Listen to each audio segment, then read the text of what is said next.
Hello guys, welcome to my another video. So এখন বাজে হচ্ছে 9:04। অলরেডি সানলাইট চলে গেছে।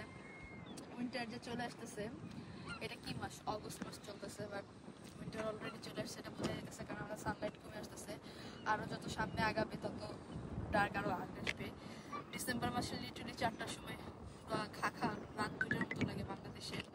সো আমি আজকে হচ্ছে মেফ্লাওয়ার পার্কে আসছি। এখান থেকে হইতেছে বেসিক্যালি টাইটানিক যে জাহাজটা ছিল এটা ছাড়ছে। দেখা যায় শিপ রয়েছে, এখন টাইটানিক না, টাইটানিক তো ডুবে গেছে, বাট ওইখান থেকে বেসিক্যালি টাইটানিকের যাত্রা স্টার্ট হয়েছিল। অ্যান্ড যদি এই সাইডটা দেখি আমরা, এই সাইডটাতে ঠিক হচ্ছে নর্থ আটলান্টিক, অ্যান্ড ওই পাশটা এদিকে আসুন, এটা হচ্ছে ইন্ডিয়ান হোটেল। ঠিক ওই সাইডটাতে হচ্ছে রেড ফানেল ফেরি আছে, যেটা বেসিক্যালি হচ্ছে যদি সাউথহ্যাম্পটন থেকে কেউ আইল অফ ওয়েটে যেতে চায় তো বেসিক্যালি এই পোর্ট থেকে হচ্ছে যায়।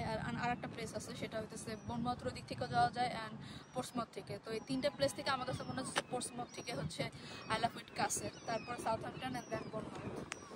এখান থেকে দেখা যাবে না আইল অফ ওয়েট, কিন্তু ক্যাস্টেল যে বিচটা আছে ওইখানে গেলে হচ্ছে একদম খুব কাছে থেকে হচ্ছে আইল অফ ওয়েটের একটা পার্ট দেখা যায়। সামার আসছিল তখন খুব বিরক্ত লাগতেছিল যে এত রোদ কিসের জন্য, এখন তো উইন্টার আসতেছে আরও খুবই বিরক্ত লাগতেছে। কারণ কি ভাই, কোথাও ঘুরেও শান্তি নেই। আমি জাস্ট কেবল কাজ শেষ করলাম, শেষ করে আমি হচ্ছে প্রায় এখানে আসি, আমার বসতে ভালো লাগে কারণ একটা নির্জন, মানে সন্ধ্যার দিকে দেখা যায় যে একদম পুরো শান্ত থাকে।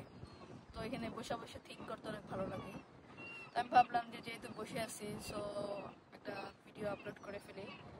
অ্যান্ড আপনারা কোন টাইপের কন্টেন্ট দেখতে চান সো কমেন্টসে আমাকে জানান। সো আমি ট্রাই করবো ওই টাইপের কন্টেন্ট হচ্ছে পোস্ট করার জন্য। Thank you.